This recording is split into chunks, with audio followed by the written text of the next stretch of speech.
like to see most of the human race killed off because it is unworthy. It is unworthy of the gift of life. I don't care what society thinks. They're nothing anyway. They're no better than me. Until we hear the safe word, we will not stop.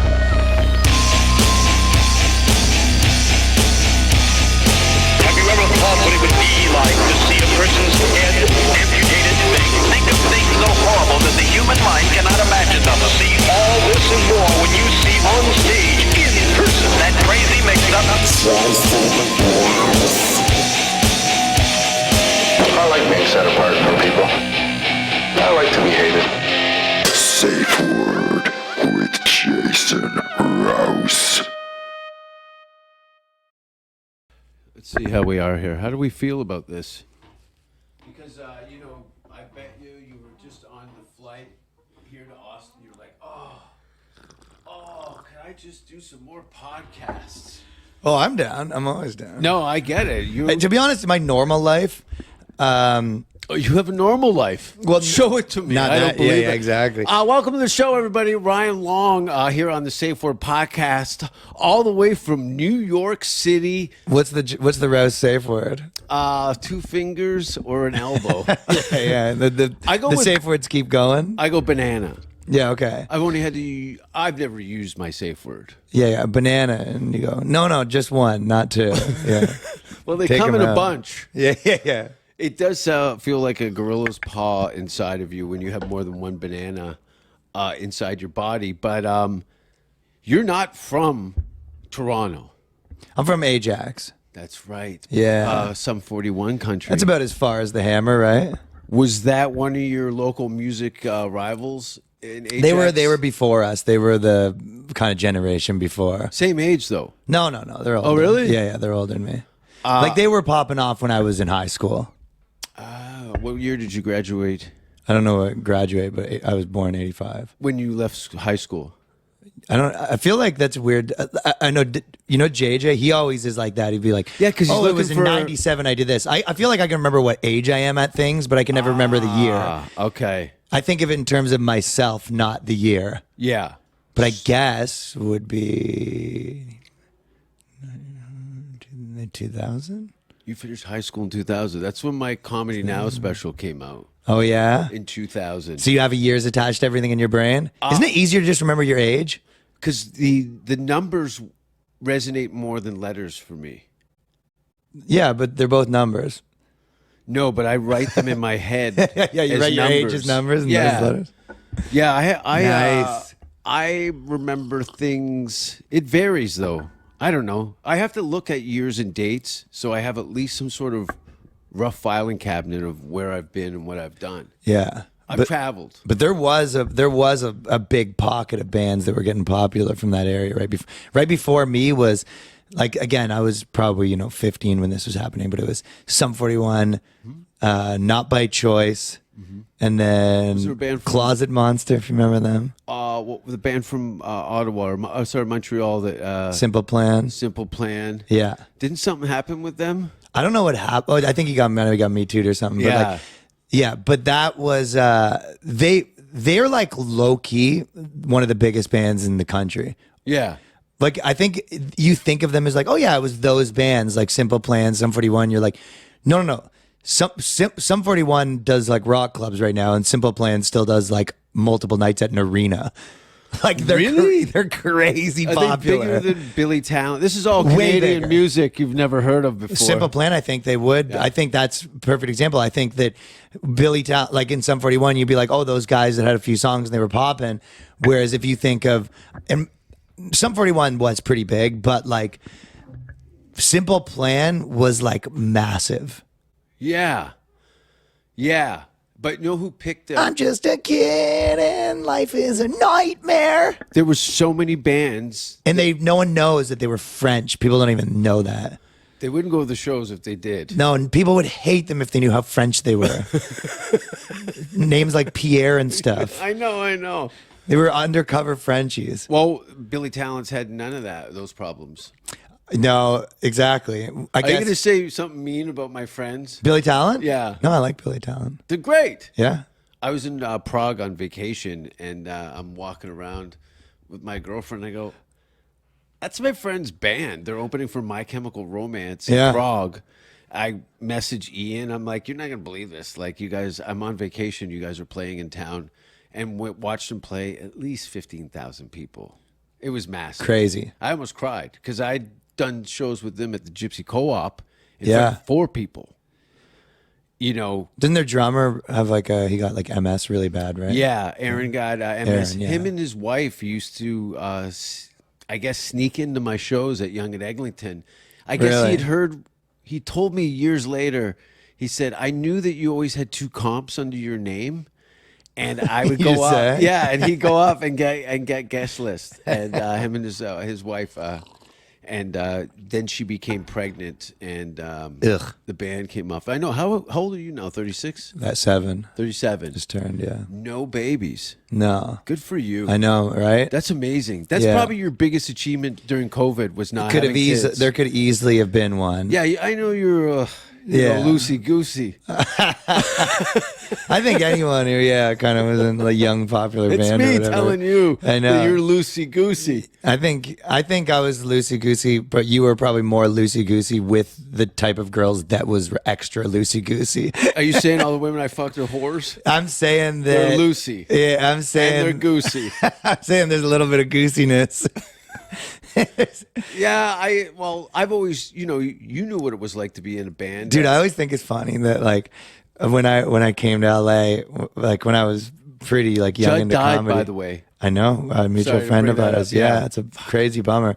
But I remember it was like the most Rouse thing ever. But when I met up with you in LA, We didn't really know each other. No, Really? we didn't know each other that well. No, No. But you were always helpful to everyone, and I remember coming through LA, and you were kind of like hit me up. We're going out or whatever, and you brought me to this bar that was already the kind of thing that felt like it was in a movie, like girls naked on swings and all this. Do you remember that? Bar Sinister. It was crazy. It was legit, but it wasn't like a strip club. It was something else. Yeah, it was. That I've never seen before. It was everyone looked like you. Did they? Yeah. It was super rock and roll, It's a rock. I mean, I guess I made you to some only degree. take offense to the fact that because some of it's very geeked out, gothy stuff. You're right. I think there's a touch of burlesque, but I thought it was pretty metal. It was metal, but there's a lot of nerds that have associated themselves. All the outcast kids that go to Hot Topic. Okay. And they have that kind of thing. So you were kind of like, oh, this is cool. And they're like, I'm going to adapt to this. This is going to be my Hollywood I was like, scene. this is wild that this cool, huh? exists. Yeah.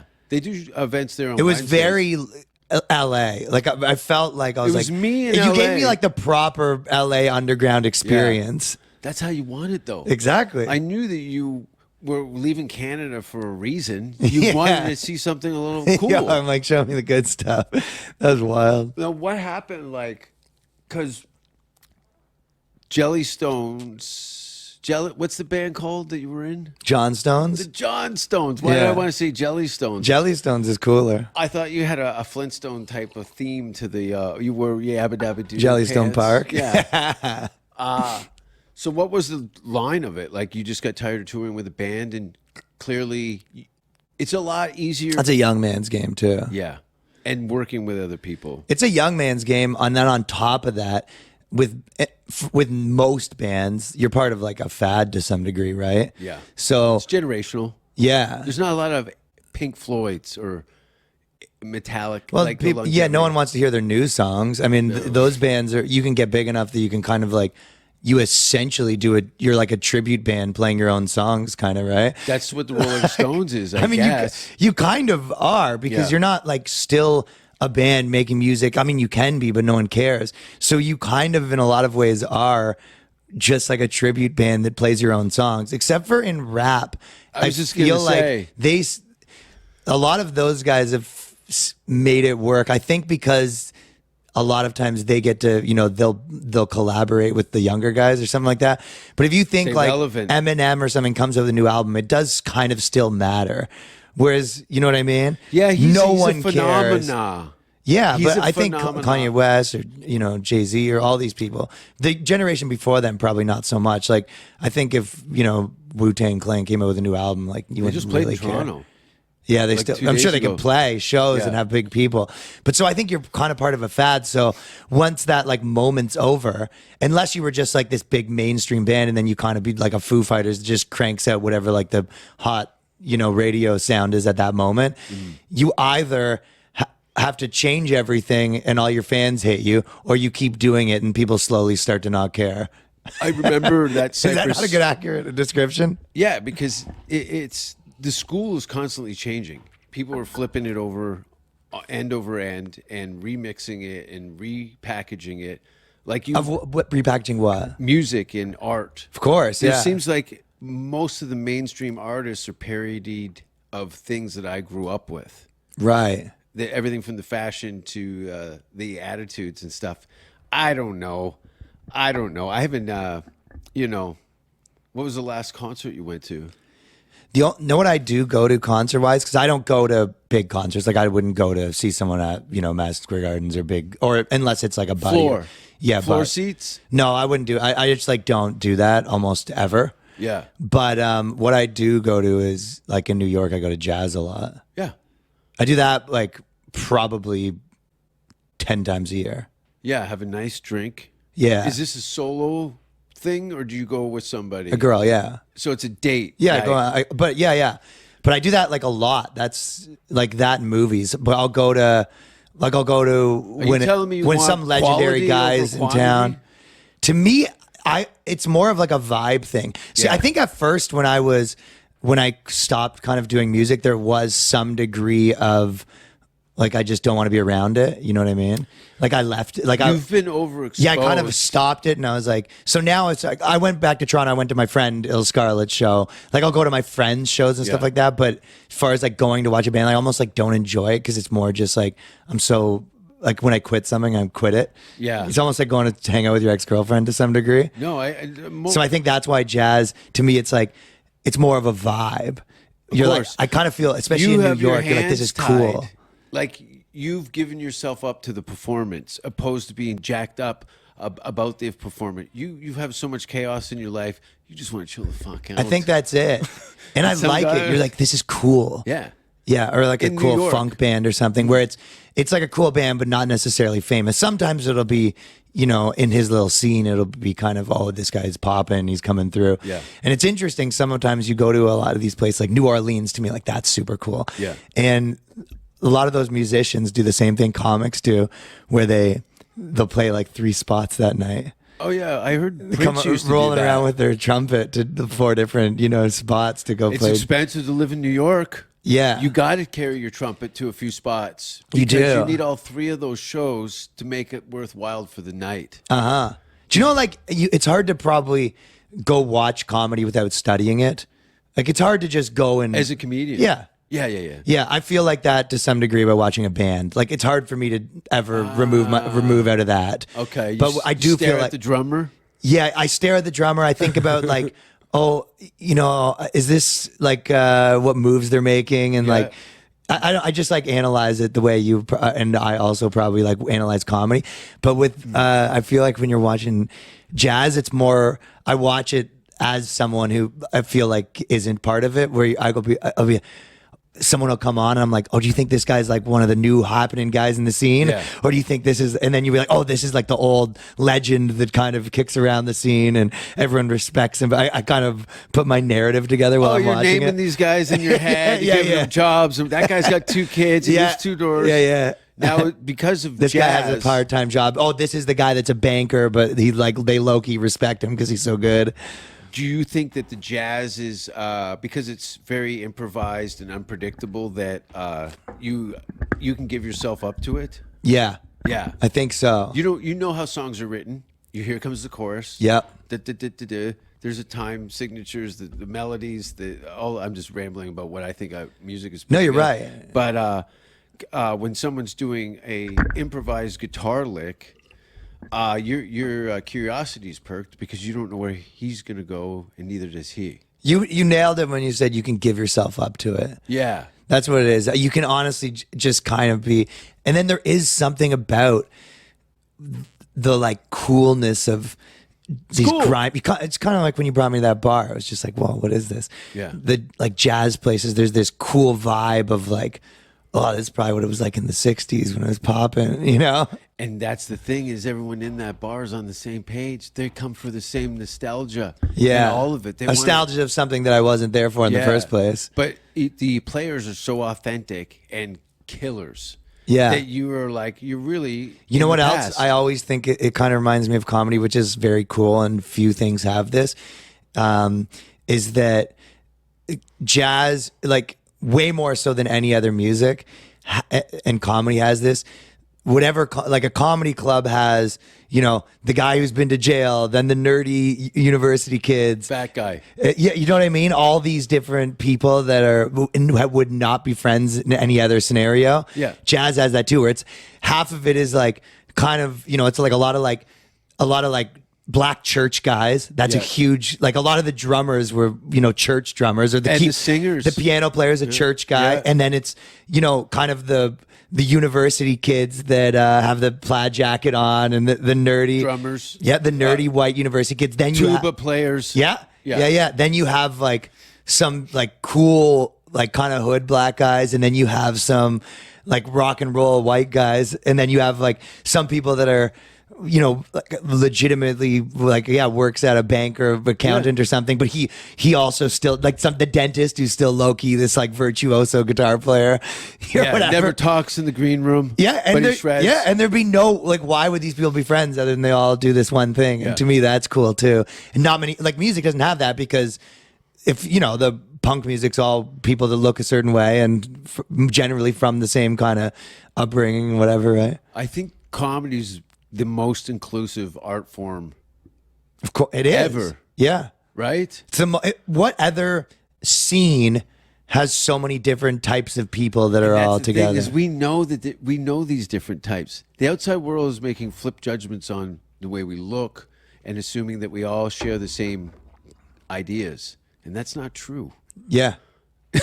No, you share the same, maybe like ideas on comedy. Humor, yeah, That's it. Yeah, that's it. That's the ultimate line: is who's the funniest fucking guy? I know. And everyone goes Dave Attell, and then we all walk out of the room.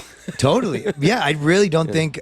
Yeah, everyone. That's he's like the guy in New Isn't he York. the best? Yeah, he's Fuck, the best. I love that guy. He's playing at Cap City. I see him a lot because I do the cellar, so I see him a lot. I almost And I see him do tripped like wacky stuff, which is very cool. Like he goes on, he always, not always, but like he often goes on last on Yeah. shows, and then, you know, brings the host up with him and talks shit. Then he plays the flute. Does he play the Yeah, he flute? does all this crazy stuff. Yeah, it's like super cool. It does. That's Cellar to me kind of has a vibe of like that, where you sometimes you'll be there and you'll be like, this is cool. Like this is Yeah. kind of like a moment. The and- stores like that. yeah, the store is like that, where you're like, oh, I'm part of like a kind of a cool moment in history or whatever. Yeah, well, because they It does feel like that. Most of the times I never feel like that. That's one of the only places that sometimes I am like, this is cool. Yes, and especially when when you walk into the cellar on the restaurant level part of the bar part of it. Yeah. It's like there's nowhere for you to hide, yet everything is right in front of you. Yeah, Like, I you're know. like, oh shit, oh shit, oh shit.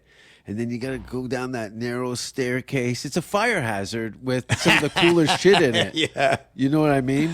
Yeah. But what are some of your favorite spots besides jazz clubs in New York? Actually, I'm going to pause It's the you there. only other thing I do. I don't do anything, dude. No, I know. And that's what people Yeah. are like, what do you do? And I go, nothing. Leave me alone.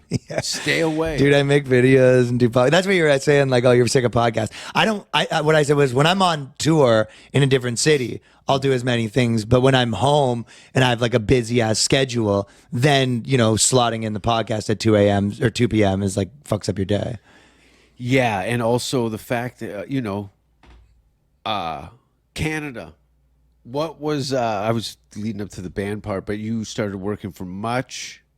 I just did the one episode of Video on Trial, and then it shut down. No, but you had a series of something. Weren't you doing a repeating? I did a show at Rogers, and then I did a comedy show at Byte TV. Okay. Like a half-hour Yeah. show, like messing with people on the street, stuff like I do Okay. now.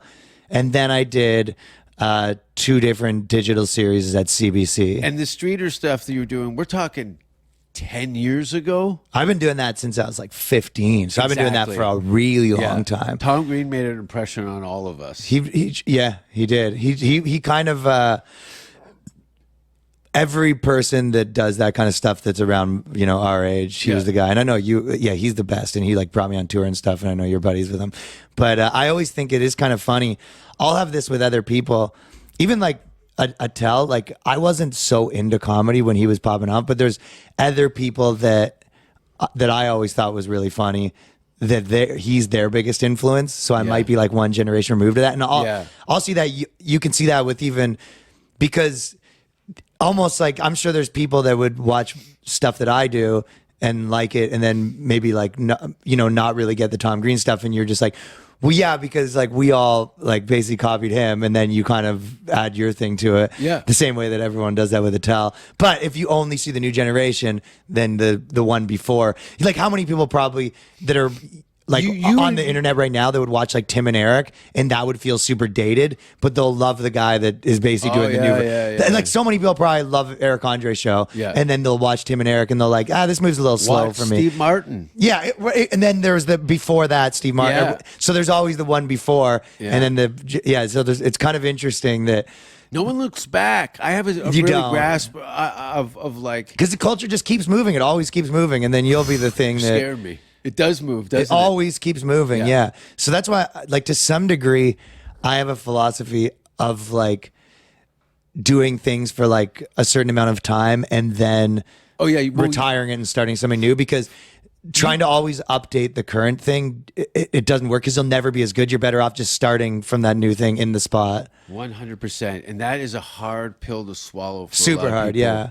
Some people, they'll kick and scream all the way out the door and go, cut that hand off.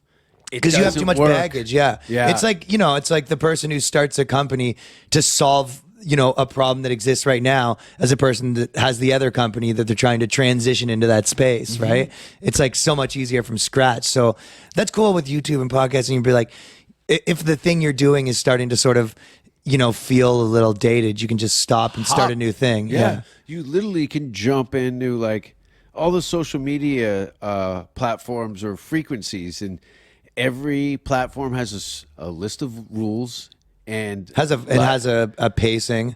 Yeah, and the way it's being fed to you. Look, YouTube's very different from TikTok. Some of it's technical too. Some of it's not even the stuff you're talking about. Like, there's on the internet, if you're doing like doc style stuff, The Office started doing kind of crash zooms, like, kind of moving slow. And then everyone started doing that. And if you do locked off camera shots for sketches, like it'll feel, like your grandfather made it right now. It's overproduced. Right. So because the turnover is so quick. Yeah. So, but there is certain things like that where people are like, well, why do you like do that just because everyone else does it? And you're like, the answers to some degree is like, you have no choice, because once it becomes the industry standard, you go, go do, I hire editors a lot, and I'll get a lot of, how many have you fired?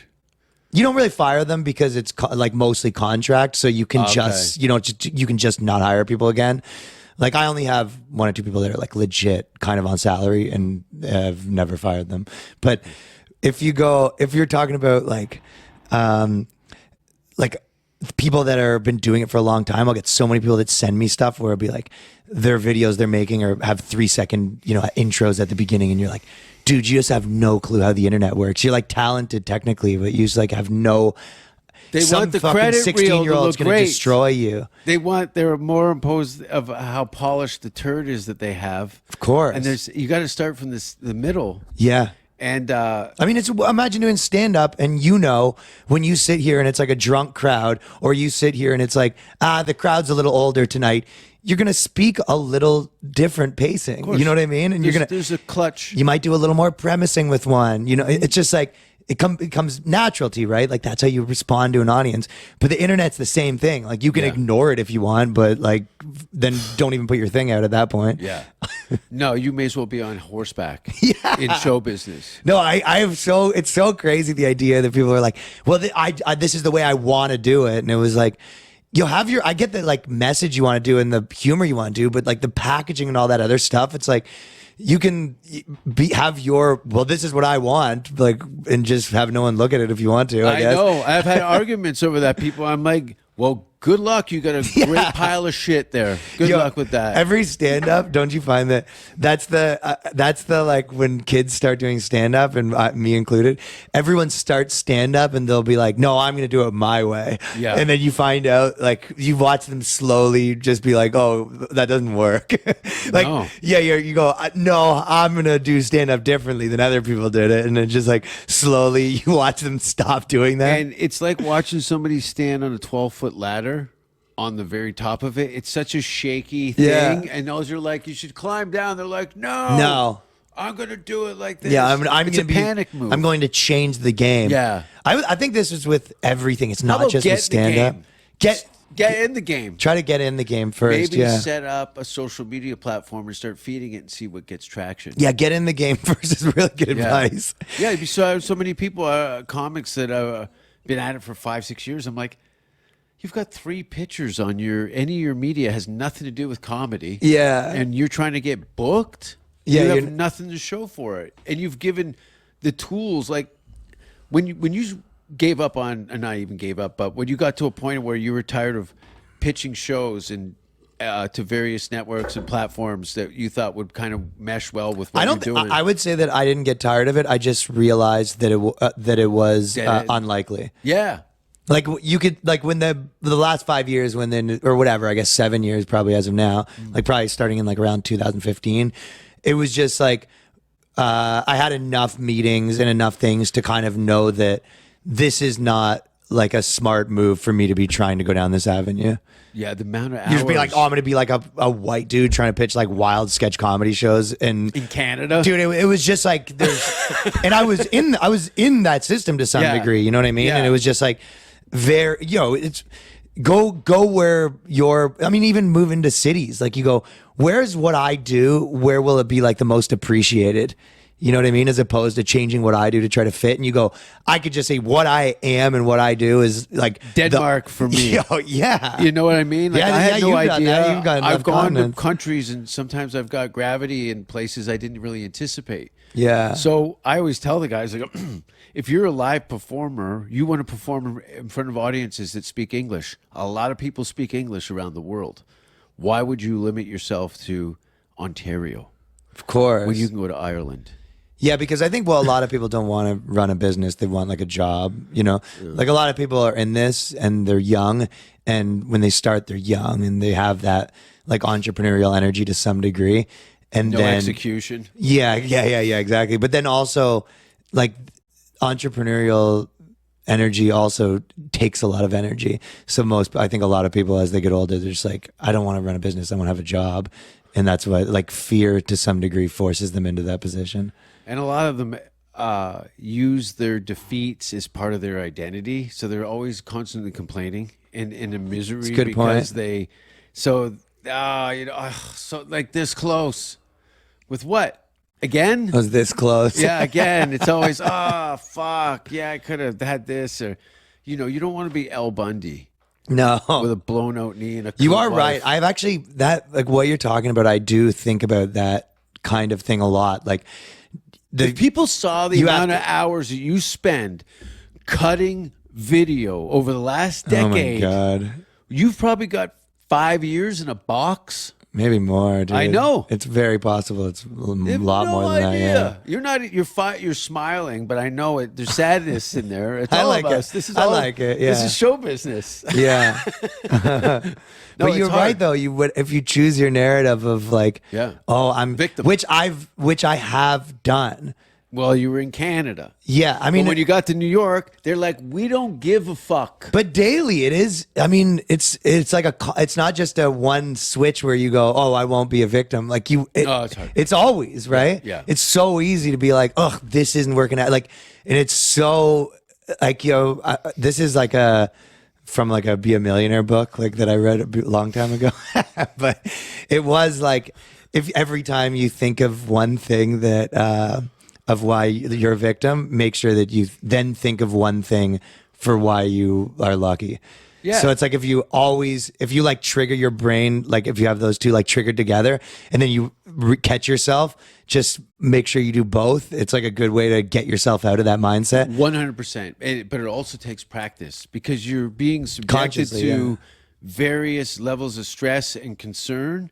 And you have to react to those individually. You can't just come up with a secret formula and go, I'm just not going to be unhappy. I know.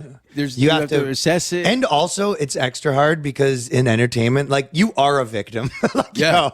being fucking in this industry. Mark Breslin told me, you goes, are a victim. there's talent and people who exploit talent. Yeah. He goes, there's one or the other. And Yeah. I really it's nailed it into my head. Yeah. It's a good point. Yeah, you're one or the other. There's no in between. So if you're in this industry, which is like, you know what, think about if you're like a lawyer, right? And you go, I'm like a talented, smart guy and I want to be like a lawyer.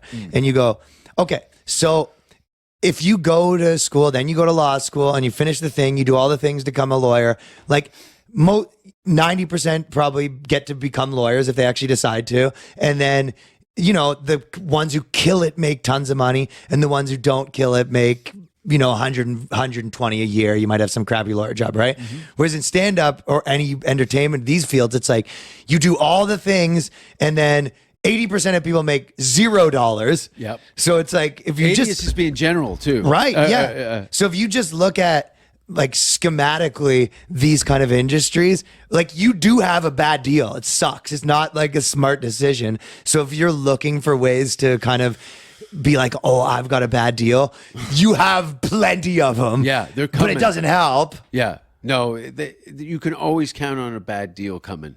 Always. Count on it. You can count on it. Count on it. So you just have to, yeah. So then you kind of, same with like a bad set or a joke not working. I think the actual art form, people know that. So it's like with stand up, you wouldn't say, oh, that joke didn't work. Oh, like I'm so screwed. But you need to think of all the bad things that'll happen also as part of that. Yeah. Like, oh, I had this big show and I already booked the flights and it got canceled. Like I was supposed to get this thing and it got canceled. Like I was supposed to do a big podcast that, you know, I flew to LA for and then it got canceled like the day before. And then like, Sorry, I don't mean to laugh. no, I don't care. You know, No, but I it's honestly, like it's an LA thing though. Of Like, course. I had a plane ticket.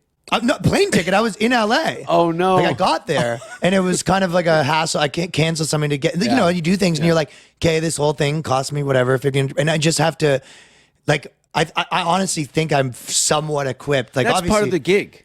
it's Disappointment, Yeah. financially, emotionally, Yeah. at all levels. We're constantly in a deficit. You got to be shielded against it to some degree. And that's where the live entertainment comes in. It actually builds up your immune system for the will to live to carry on for the 99% of the hell. Yeah. You know, This might be a good thing in normal life too, but just for anything to sort of Yeah. be like, yo, it's not that if you just understand, you go, okay, this job, this percentage of bad things are going to happen to me. Then you think of something like that. You go, okay, like that's one. But you go, okay, probably next time that's not going to happen now. that would be starting to get pushing it. Yeah, I just work from like, no matter how bad it is, I'm not married with kids. And then it's a simple one. Yeah. It's a simple base one. At least I'm not just living this nightmare. I don't have a wife and I don't have kids. That's a very joyful place for me to live. Yeah. And we're you know, how many of your friends don't have kids? Most of them, to be completely honest, which is kind of funny. Okay. But yeah, most of them. Don't have kids. Yeah, it is That's kind- because you have no friends outside of comedy. Or music or just like wild dudes period a little bit. Yeah. Yeah. Yeah, There's- I think that's part of it. There's only every year you'll start to lose some, but the guys that tend to make it past, I think about 35, tend to stay. I without could, child. but I'm not in like a rush. But like, I mean, don't. you also don't have to be in this industry. It's just like a different like age to life average, Yeah. you know, especially for dudes. But I always think, do you know that thing with chess that when you kind of screw up a move, you have that in your head and it makes you worse at the next move? kind of like an interesting thing sometimes with life is to always, because it is to think like, okay, what if I just like took over this body and just started here? So then you try to like get rid of all of the things that are in your head that are bad. Yeah. Because it does never end. Like if I think of moving to America, you'd be like, okay, this would be awesome if I had kind of what I had in right now. I think I would have been like, that would have been sick. Yeah. And then you have it, and the only thing you think is like the same thing about the next thing. Like I guess that's an obvious point, but like my stress levels have gone up, not down with getting things that I want. Well, we're like, you don't have any addictions. No, You're not really. addicted to anything. No. Like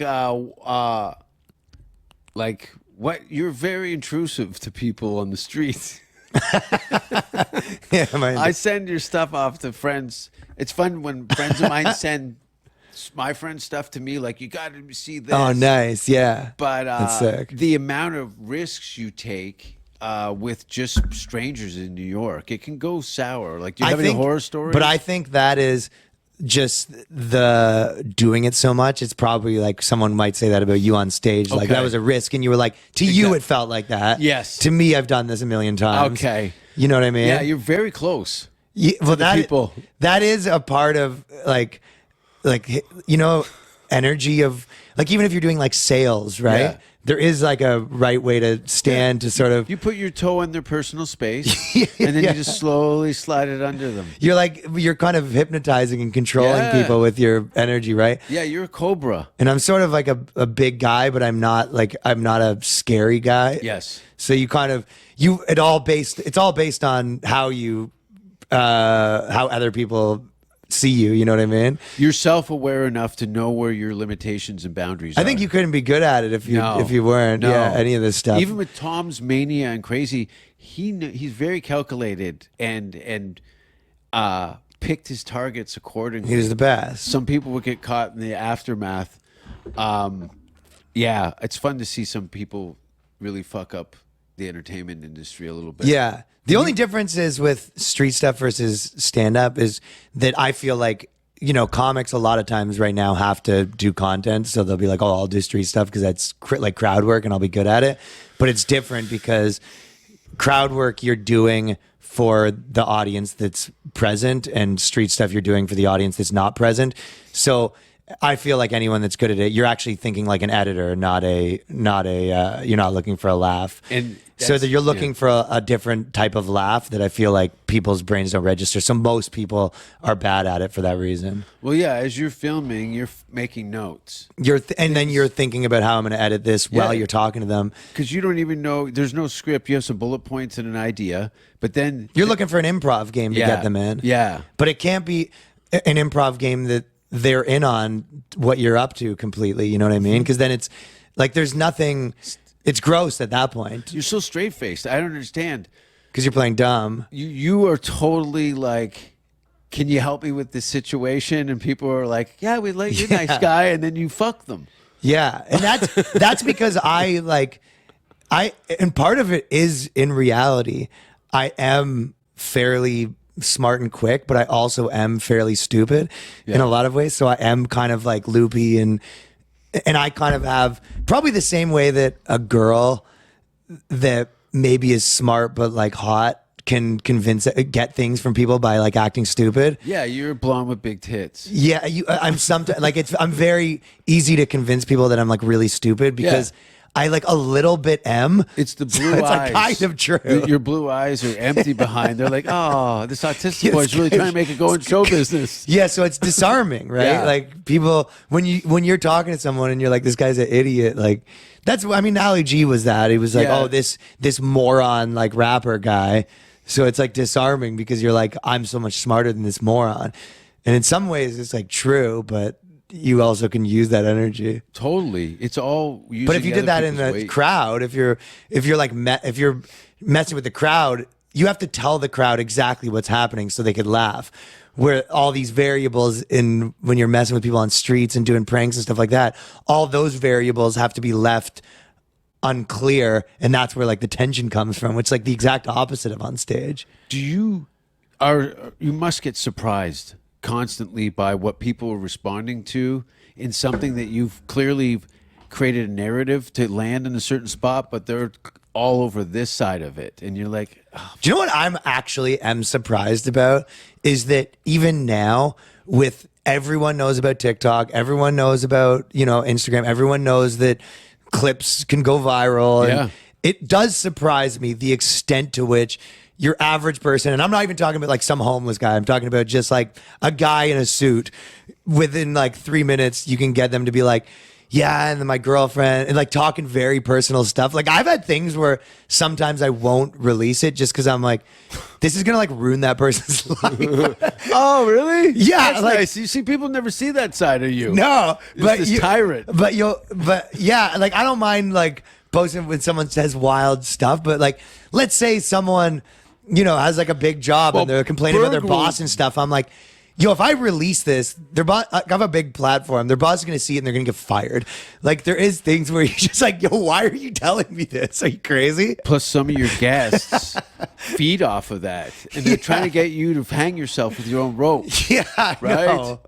No, I don't want to ruin someone's life. Really, no. Okay, that's where we're different. Ali G was that at the Yeah. end. Like those Borat movies by the end, like every movie, 10 people like got fired from it. Oh, I believe Well, because it. he was getting people to say like racist shit, Yeah. and then kind of putting them on blast. And it's like, you know how that shit goes right now. Oh, what happens? Is there a bit of kerfuffle on the internet? Yeah, dude. Yo, if I put out to my following of like a guy saying something like remotely racist that has like a real job, You get a huge backlash. even if he didn't think that. I mean, I don't know if I would. I mean, like, you're basically at that point, you're basically trying to be like TMZ. You're like, it's like a Yeah. gotcha. It's a ambulance not- chaser. Yeah, it's like it's not really funny as much as it is like a gotcha. Yeah. Do you get, because I get this in to some degree where the guys. So I like the gotchas where it's yeah, like I'm like you. I they do would the agree. gotcha thing. You're like, no. I only do gotcha. I like the gotcha where it's like you kind of made them look stupid or whatever, like something like that, but not in a way that I don't know. I'm not trying to like say that I have this crazy moral system on it, but there is like it's almost like It's you know the that Canadian in you. it 1000% It's the is because I've Canadian. seen this with other Yeah, Canadians, and I yeah. can see with comedy when someone's Canadian from a mile away, and it 1000% is. And I was thinking about this with someone else who does this stuff, but it really, really is. There's this Canadianness in you, Yeah. that it's like I don't know if. Fuck, it feels like self something, but like maybe kinder to some degree. Yeah, I think it's like passive aggressive. I don't even have the words. I went to school in Hamilton. I need a thesaurus, but it's like It's like a little more British, it's a little more Canadian, but you're just like you are looking for like a certain type of humor that you want to like release. acceptable humor. To me, yeah, acceptable to me. I'm like I'm not.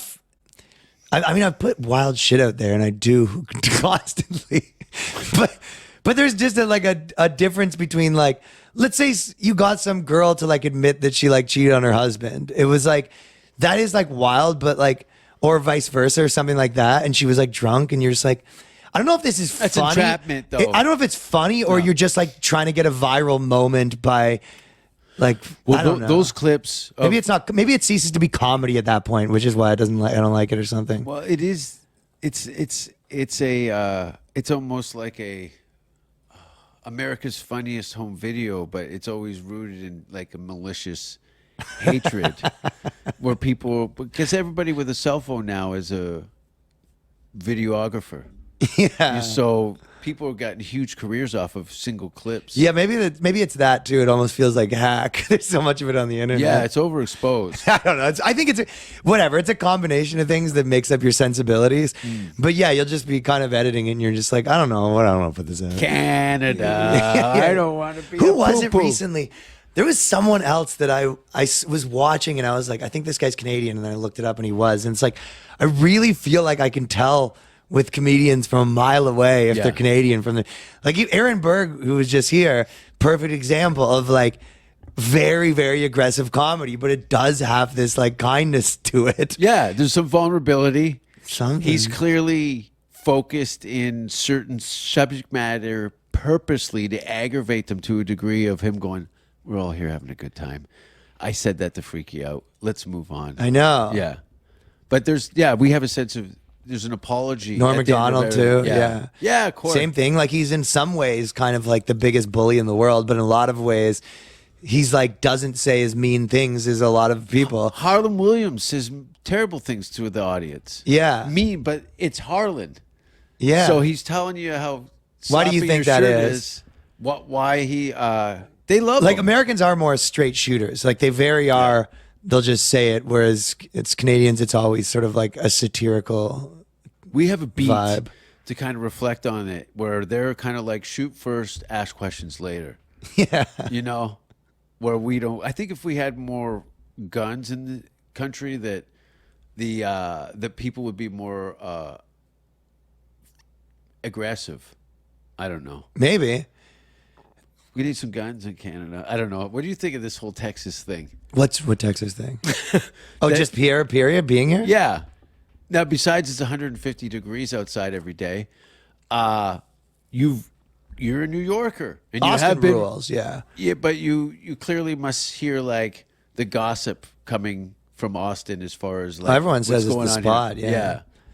I mean, I feel like If you're an open micer, if I had come up in America, I think that I would be more inclined to kind of move to one of these like smaller cities that's a scene. Yeah. But because I'm like new to America, I still want to be in Los Angeles or New York for a while still. Yeah.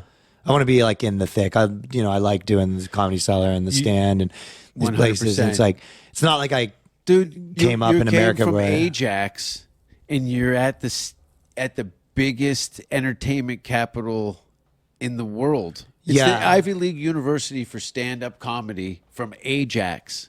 yeah. And I think that it's You kind wanna of, hold your position. you want to some degree, like when you kind of picture your life, I'm just like, I felt like there's a chapter that's in like New York and there's a chapter that's in Los Angeles. Yeah, There it's in a isn't- jazz club. Yeah, it's on not a Sunday.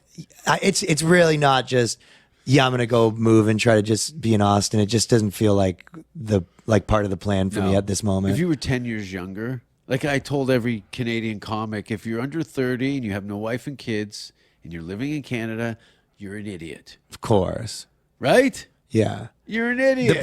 The truth is though, and you probably have this conversation with a lot of people. I got a kid staying on my couch from fucking north of Sudbury, for Christ's sake. There you go. He's completely in over his head and doesn't know what the fuck's going on. Yeah, and but like the conversation's almost useless because I've noticed that all of the people that you go, this guy is gonna figure it out. They will, and they don't need someone to tell them. Like I think of when I look at some of the guys that are kind of popping off in Canada right now, like Che Arena, if you know him. Yeah, Yeah, black like- kid with the afro. Yeah, super funny, right? And like opposed to the white kid with the afro. That would be John Steinberg. yeah, Jeff Steinberg, yeah. But he goes, like, I don't know, those people was like, he doesn't need someone to tell him, like, you got to go to Canada. Like, the people that are, like, overachievers that always kind of win, like, they know. They're looking at the landscape. They're looking for the best move, and they're like, people are making that move. Whereas someone that needs to be, like, told over and over again, I'm telling you, you got to go to Canada. It's like, that person, there's no point telling them because they're already, like, lost, The people that are going to do it are going to do it. Yeah. Do you know what I mean? The person people that's who going to do don't it have options. The guy- they might want advice on like, do you think I should move to LA or New York? What's the best lawyer? What's the best way to do that? Sure. Hey, do you think I should move now or do you think I should stay in Canada for a little bit and get better? Like they might have functional questions, but the people that win are always like the type that just does whatever it takes. Yeah, that was it. And they're just like that. You have and they to. would be with whatever I'm they're from doing. Hamilton, Ontario. It's always what it takes constantly. There was no, when you come from working class family and you're chasing the arts and you're complaining about not getting that role in a movie or that opportunity, they have no sympathy for that. Of course. I'm embarrassed of my hands. They used to be, Working class hands. yeah. Now they look like I play piano in gay bars. Yeah. No, no one wants to hear you complain about that. But not only do they not want to, it doesn't help because their solution is like, yeah, get a real job. Yeah, like you're telling people like, oh, You're there's fucked. things going on. They're like, yeah, because it's stupid. What are you doing? Yeah. So Quit. you almost have to just like Kill keep it to yourself. yourself. Yeah. That would help. Some people just flat out told them to Yeah, kill what you're themselves. doing is a bad idea. You Yeah. shouldn't be doing it. Go back to medical school. This is not for you. Yeah, so telling people doesn't help at all because no one's going to be like, oh, just like, hang in there. Everyone's just like, yeah, you shouldn't be doing it. Do you not, with all the money and time and creativity that you've put into, say, Instagram, do you wake up some mornings and go, they might delete me? A little less now. But You when found your lane. You got your lane now. I found my lane, but Yeah. I also know how they all work. So it's, yes, of course, that's like always a huge problem. But when I first like popped off on the internet and I was saying really wild stuff, it felt more arbitrary, where I was just like, I felt like I could just get deleted from everything. Where it's now that still could happen, but I now know the landscape better because I've done social media and digital a lot before, but not to the extent where I'm like running this media company to the extent where I am now. But now I kind of know the boundaries a little bit more. Yeah, you've grown up with the technology. Yes. So you've been on board since I know what day it looks one. like getting a Yeah. strike. I know what you should do once you do get it. I know I have a contact at all these places now. I kind of How professional. yeah, like so it's gotta be still like super professional. It's still a huge Risk. It's Yeah. the biggest threat to you, obviously, as like someone who does social media for a living. But it's less. I always think with like stand-up's always a good analogy for things, but the reason stand-up or anything is more scary is because you don't like it is still a threat that you have like the worst set ever and you bomb, but you at least like kind of know what that looks like. Yeah. Whereas it's all, of course, it's still a risk, but I kind of know what it looks like. I know 30 other people this has happened to and what happened first and what happened second. I know where I am on, okay, I have this channel that has one strike. This account is, okay, they keep shadow banning me. So I'm like, How you I probably sleep? need to take it easy. Because you've always got the big bad wolf at your door. Yeah. So when you Sucks, sleep, dude. yeah, you just put your head down and go, oh, fuck, I should have cut that word out. Yeah. It's online?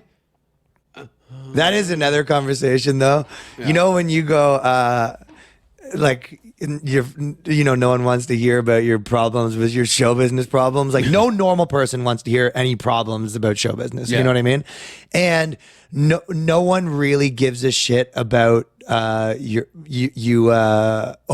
like shadow banning me. I might get deleted. Like, no one cares. Yeah.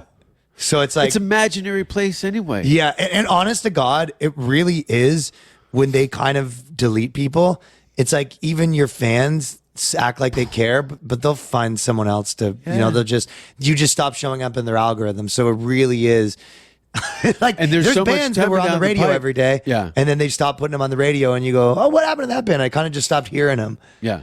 So it is kind of like, it is 100% a functional hazard of being in the like saying wild stuff on the internet game. It's like, when you went away, you had that summer off and you came back and some of those kids were killed in a car accident over the summer. Uh-huh. That's what the internet's like. Yeah, where'd that guy go? Yeah, under a bus. I don't see that on guy a anymore. unicycle. Yeah, what happened to him? He was funny. Yeah, he doesn't do it anymore. Stand-up's the hugest of that. Like, hey, remember that guy? Yeah. Oh yeah, he moved to wherever, and he doesn't do Some stand-up people anymore. get married and settle down Yeah. and have lives, and that's rude. No, it does. But also, and then on top of that, the platforms, like, okay, if I'm on TikTok, the number one thing that they're worried, like, I'll get way more censored on straight up like sexual content. Yeah. So you like pick your battles where it's like, okay, what's the point of me putting like a blowjob joke on TikTok, right? It's like, it won't do good. It'll just give me strikes. I can't believe they took me off TikTok for the blowjob.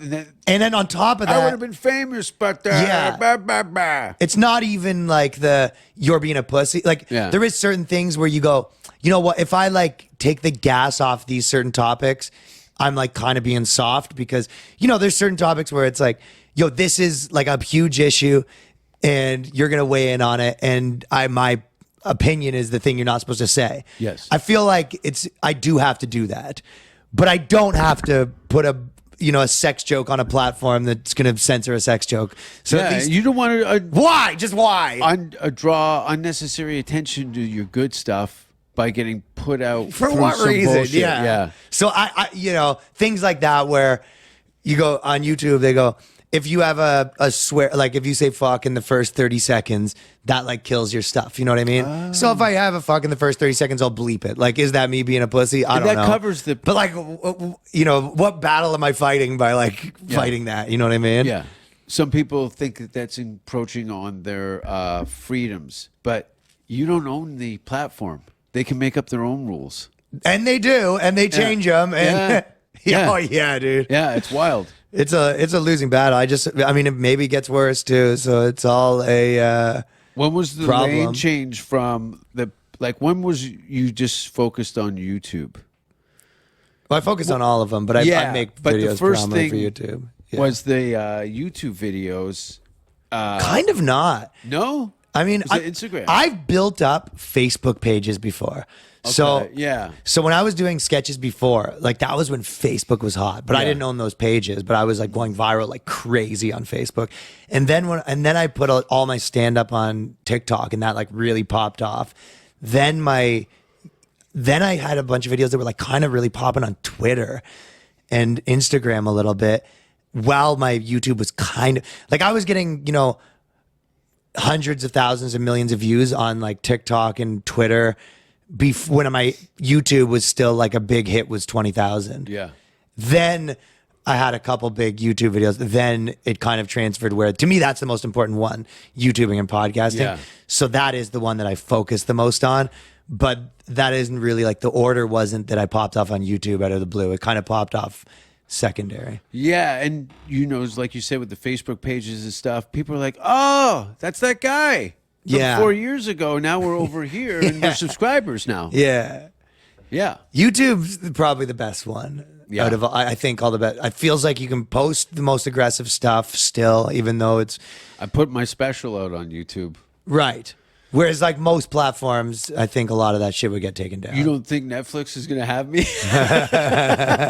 Hey, it's possible. They can. That They is a know benefit of those platforms. Like, dude, it is kind of an interesting thing. Like, there is so much freedom to like, I can say what I want, and there's no one telling me like, these hot button issues you can't talk about in the wrong opinions, like the way that the industry is. Look at But Schultz. yeah, of course. But at the same time, Netflix can say, here's like a gratuitous sex scene. Here's like, a guy yelling slurs if he's that character, like stuff that would be taken off social media. Like, dude, if like Ali G show, and I know that like Sacha Baron Cohen kind of now is like working with censorship organizations, and Is he? Yeah, dude. Did he turn?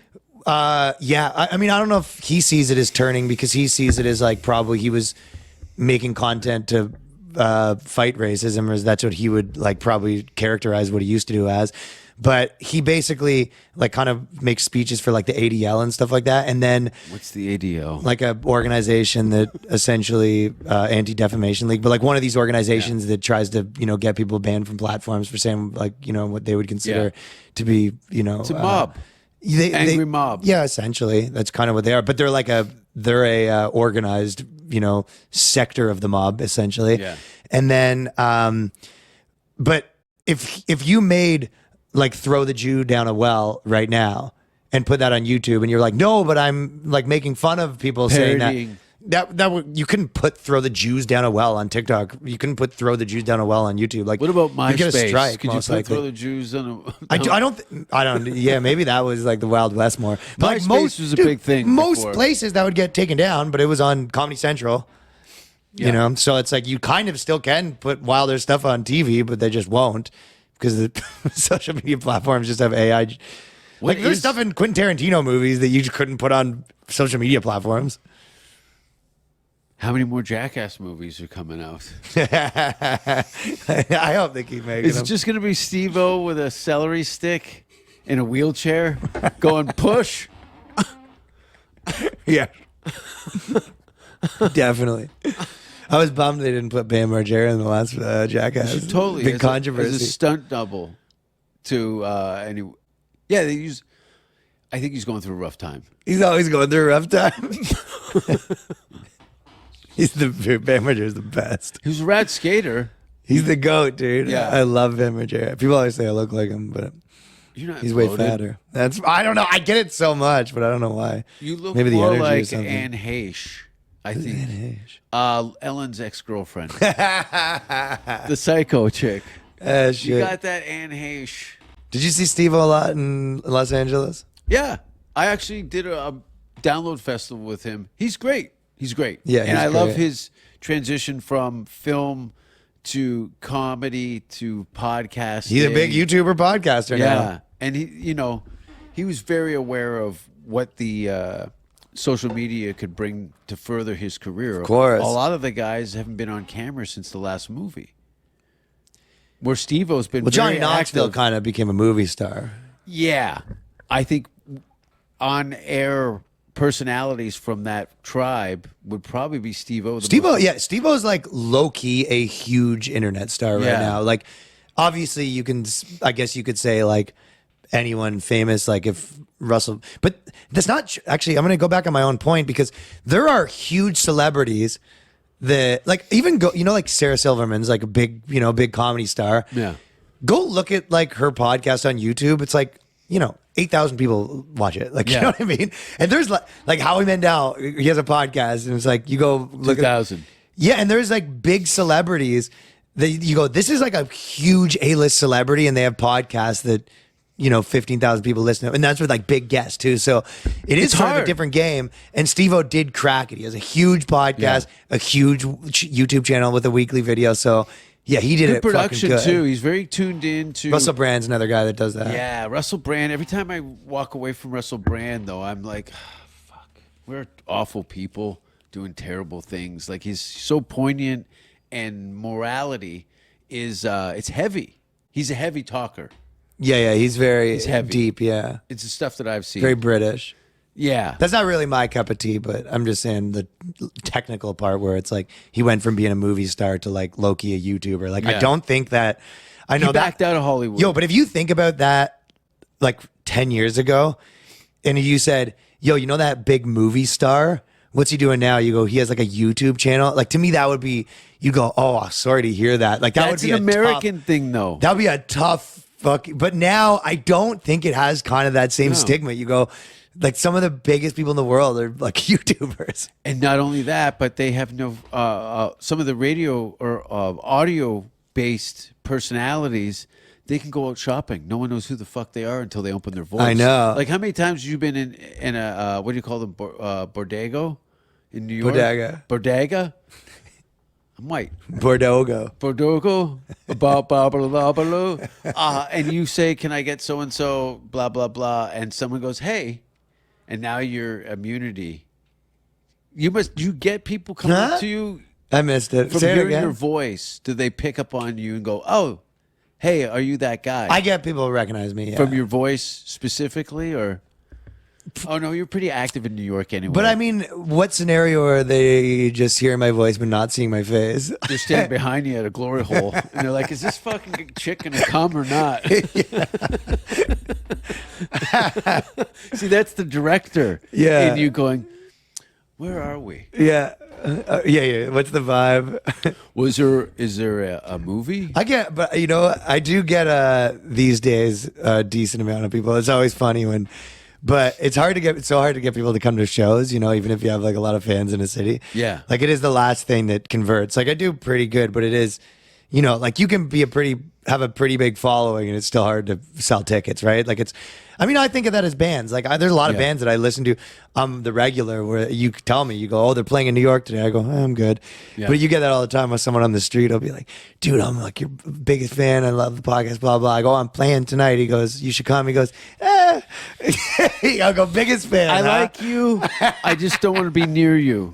I'm glad I can brag to my friends that I bumped into you, but stay away from my family. Yeah, You're my yeah. dirty secret. Yeah, yeah. I watch your clips late at night, and my family bangs on the door. What are you Yeah. doing? Nothing. But I think of that. I go, I don't You're go a to dirty concerts. I listen secret. to a lot of bands. I have a lot of people that I listen to their podcasts, but I wouldn't come to things. So it's just hard to sell tickets, right? Yeah. But Asses in the If you can seats. do it, you can do it. Yeah. Yeah. If you can do it, it's the best. And there's a few places where I sell a lot of tickets, and you're like, this is the best business model in the world if you can do it. But What place in the States seems to be drawn to What you're doing? Is there a New York, city? Los Yeah. Angeles, like New York. I did like 1,000 people last time I played. That's like great. Toronto was like around there. I just did 800 tickets in Edmonton last weekend. Anything over 500 is fucking stellar. Yeah, but That's there's hard. still a lot of places I go and I do like a comedy club and it's How many full, comedy but- clubs are sold out 3 nights a week with nobody with somebody that has zero? No, not that many people can sell tickets, dude. Like you like I talked to a lot of comedy club owners. And Yeah. it's like you'd be surprised. Like, oh, Chris Kattan came through here, and it was 60 people. tickets. Yeah. I don't I'm remember trying to get up to specifically his 60. numbers, but right, yeah, it's No, just that's fucking probably- impossible, dude. Yeah, No, it's very difficult. podcasters sell the most tickets. Yes, Like big Because podcast sells the most. The tickets. last 2 years of all that isolation and stuff, people became super fans of all these comedic voices on various Yeah. podcasts, and now they're finding out they do comedy. I This guy, know. you do comedy stand up. We're gonna see it. I sell probably as many tickets from my podcast as I do from all my other stuff, and I'm like a way bigger, content creator than I am a podcaster. Yeah, yeah. By, no, like, you. like as far as like my sketches, like I'm, one of the bigger channels, as far as comics goes. But like Yeah, podcast, your I'm a big turnover podcast, and but not like production level compared is to like, I don't think there's anybody that does the level of production and with much turnover that you do. I do put out a lot of stuff. There's a lot of much. costumes. No one wears so many makeup. costumes. It's just wigs. Now you're a lady.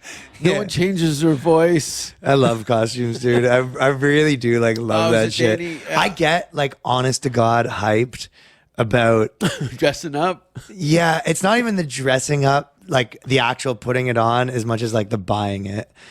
Oh yeah. Like the shopping for costumes. Like I literally do I do like making videos. Like so I do like building characters through props and stuff. Yeah, I like filmmaking, I guess would be Yeah. the right word. But like I enjoy going on Peer Space and like I'll do this sometimes where I just go through I'll type in I'll go to Peer Space and just type in locations. It's a costume store, right? No, this is locations, but I'll do it for Oh. costumes as well, where I look at locations and then Build the a characters sketch around around there. that, Like yeah. I've done that where I'll see, there's someone just set up like a jail set that they're renting for like $100 an hour in New York. I'll go, okay, I'm gonna do a jail sketch. Shower scenes. Yeah, sure. I did kind of do like a gay. I haven't released it, but I did like a guy that went to jail, and he's like, first day of jail. Like, how long do you wait till you have to be gay in jail?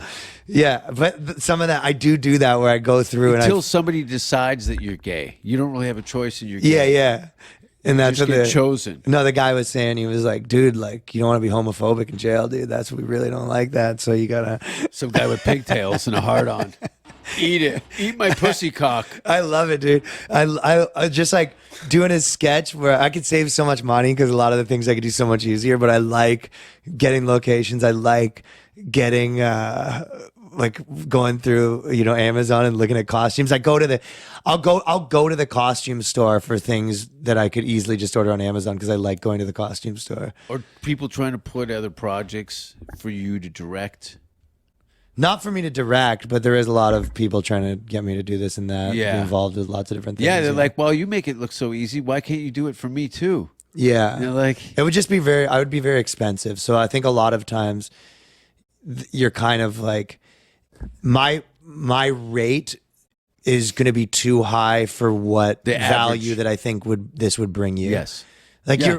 you're kind of like if I'm putting myself in the other person's shoes, I'm like, what I'm going to, Not worth it for you. if this won't be worth it for you to hire me for your project. Yeah. I've told people that kind of stuff where it's like, look, just figure it out yourself and you'll have a future in it. Yeah, that's Rather the best than when have people. you try and get on my coattail that's super short and it doesn't apply to you.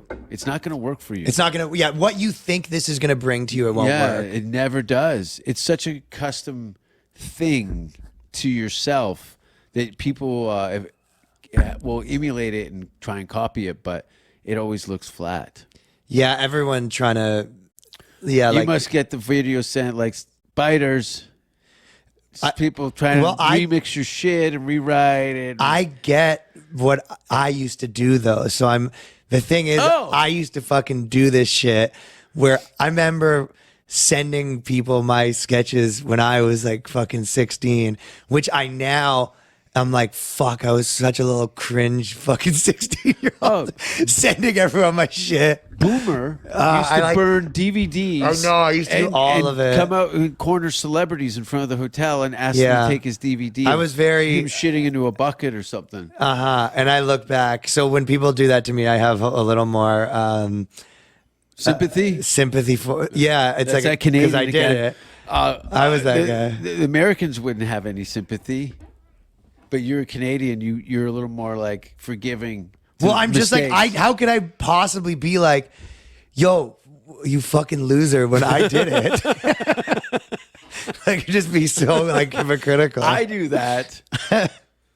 Yeah. You know, or someone like everyone, you know, someone that like messages you too much that just like bothers you, and you're just like, dude, don't you have any fucking social awareness? Like to stop, don't send someone 10 messages. But I'm like, fuck, I probably sent someone 10 messages. Yeah, there's something about being persistent and blind faith. You know what I mean? I think if we had the people that kind of obstructed our ventures into the arts, I fought. Most of my drive was through what people said I could and could not do. Yeah. And I wasn't even worried. I wasn't even trying to do anything. I just wanted to get through the day, and they're saying you can't. Well, watch this. Of course. Let's do that then. Apparently, that's a hot spot. Let's put some gas on that and light it up nice. Yeah. I'm not yelling at white girls in New York City. No, you haven't yelled at any girls, have you? Yelled at girls. Sorry. Have girls yelled at you? When I'm doing sketches? Just in the laundry? Yeah. I've had some girls yell at me when I was in character and stuff, but a lot of times it was like, that's what I wanted. Yeah. Yeah, there's some pretty, by the way, you know what, another thing that I feel like you'll get that like pertains to the kind of stuff that you do is when you're saying everyone trying to use your like blueprint, because I'm sure you've had that too. Oh, fuck. Is another thing that I feel like the biggest thing that people screw up is there's different blueprints for how popular you are, because like I say a lot of like wild shit and I put out, wild content, right? But like people are paying attention.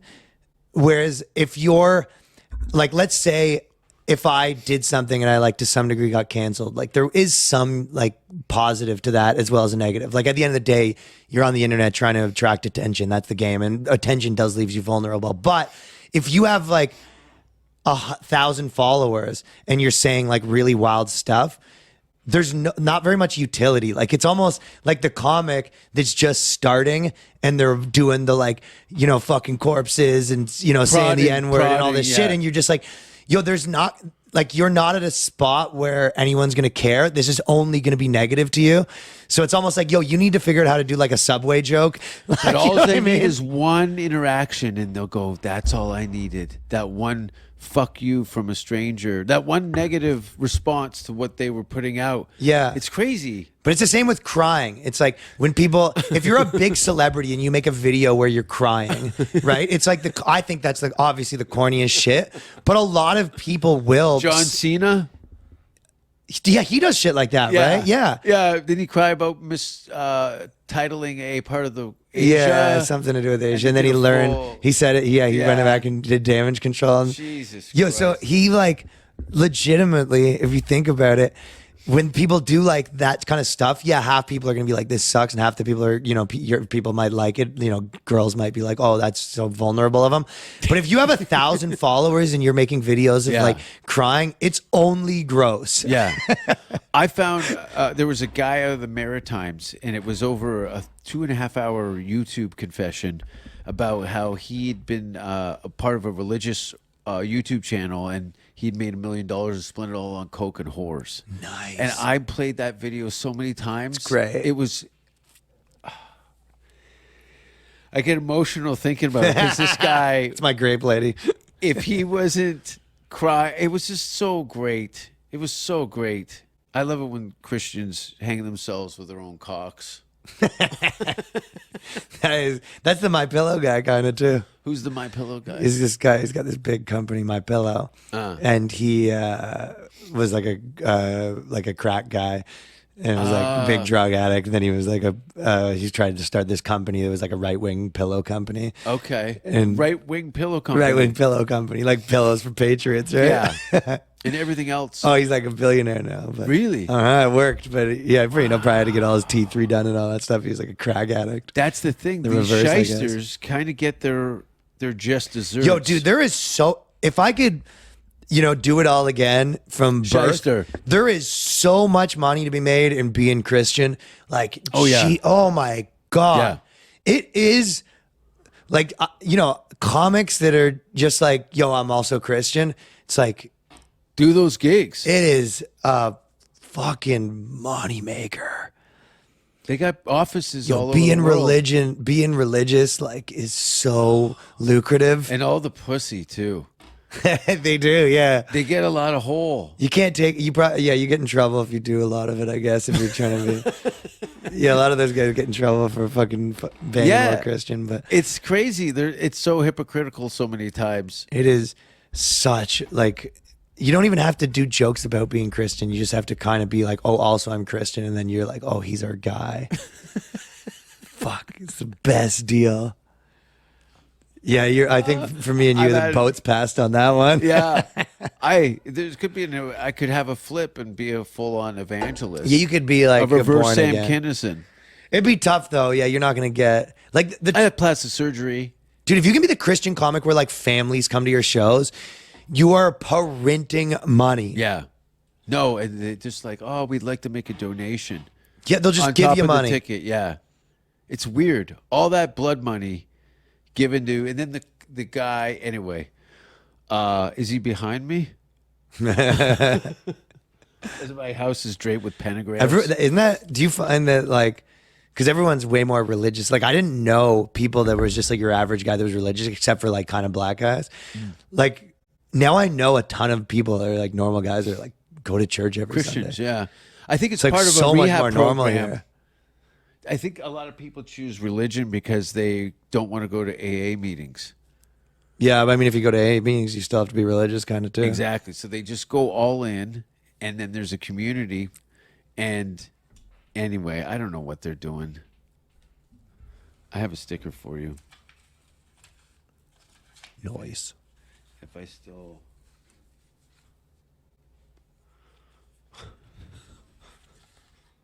Is your sticker cabinet? There's some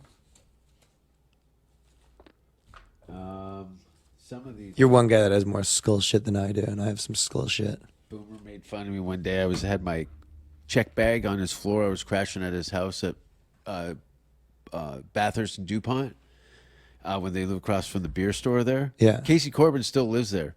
And I was going through my bag. My clothes are all black. And I was baked. And because my clothes were all black in the suitcase, I couldn't necessarily see what shirts were what until you open them up and figure them out. Well, he goes, what was it? It was really mean. He said, hey, Chris Angel, you've got enough skulls on. Let's get the fuck out of here. Blah, blah, blah. Yeah. And it was the only time I wanted to put a knife in his neck. Because Chris he was Angel. right on the money. I was so baked staring at this suitcase full of black I need clothing, more skulls. trying to find the right skull shirt Yeah. for that hot date for a 50-year-old. I do like the skulls. I just Me too. noticed. I like this. I'm about it. This knife My is merch not- line's got skeletons involved. Yeah, who doesn't love a good skeleton? Well, you grew up with skateboards. Yeah. What was all the Powell boards and stuff were all Got skulls? some couple skull tattoos. I just like I just like that Pirate life, right? pirate shit. Yeah, I love a good pirate. it looks sick. I always thought that the guy that was missing the leg on the pirate ship would go into the sleeping area and then wake the guys up with his stump by fucking him in the ass. You know there was Yeah. one of those guys, right? You must have some pirate jokes, pirate I leg think jokes, I right? might just have some Yeah, pirate you got jokes. some pirate leg jokes. I'm gonna do some pirate jokes. Red Band has challenged me with a clean set, 5 minutes clean over Christmas for Hell a yeah. holiday special. I'm gonna try and do it. I used to do clean stuff. I'm sure you can do it. I can totally do it, but they think that I cannot. But we're gonna leave now. Yeah, let's rip over there. Let's rip over there. Thanks for being on the show, Ryan. Oh, yeah. I appreciate it. And Thanks for having me, bro. Where can people find you? The Boys Cast with Ryan Long Yeah. and at Ryan Long Comedy is all my channels. Wicked. Thanks for watching, everybody. We would like to see most of the human race killed off because it is unworthy. It is unworthy of the gift of life. I don't care what society thinks. They're nothing anyway. They're no better than me. Until we hear the safe word, we will not stop. Have you ever thought what it would be like to see a person's head amputated? Think of things so horrible that the human mind cannot imagine them. See all this and more when you see on stage, in person, that crazy mix-up. I like being set apart from people. I like to be hated. Safe Word with Jason